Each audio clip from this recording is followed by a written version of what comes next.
జై శ్రీరామ్, జై హనుమాన్. చాలా మంది చాలా మాటకు స్వామి నేను ఏ ఫంక్షన్ పోయినా కూడా విపరీతంగా దిష్టి తగులుతుంది. నాకు దిష్టికి పెద్ద పరిచయం ఉంది.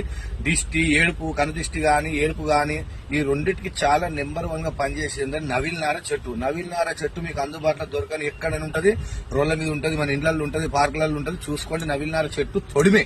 అది ఎట్లా తీసుకొని చూపిస్తా. ఆ నవిల్నార చెట్టు తొడిమెని ఇక పసుపు మంగళవారం నాడు గాని, శనివారం నాడు గాని, గురువారం నాడు గాని పోవాలి, తలసానం చేసుకోవాలి. ఎప్పుడైనా ఏ టైంలో తెచ్చుకోవచ్చు. దానికి ప్రాసెస్ ఏం లేదు. ఏది తిన్నా ఏం కాదు. ఏది తిన్నాడే నాన్ వెజ్ తినొద్దు. మాత్రం తెచ్చుకోవాలి. తెచ్చుకొని ఇంత పసుపు కుంకుమ మంచి బొట్టు పెట్టుకుని, దండం పెట్టుకుని, అగరబత్తి కూడా చూపించి, దేవుని ఫోటో దగ్గర చూపించి కట్టుకున్నట్టయితే దిష్టి ఏడుపుకు మాత్రం మీకు ఎంత దిష్టి పెట్టిన వానికి రిటర్న్ కలుగుతుంది. అంటే అంత పవర్ఫుల్ గా పనిచేస్తుంది. నరకోశకు, నర దిష్టికి చాలా మోస్ట్ పవర్ఫుల్. నవీన తొడిమే చూపిస్తుందాం. ఇదిగో నవీన చెట్టు దగ్గర చూపి ఇట్లా ఉంటుంది చూడ. నవీన చెట్టు ఇట్లా తొడిమే తీసుకోవాలి.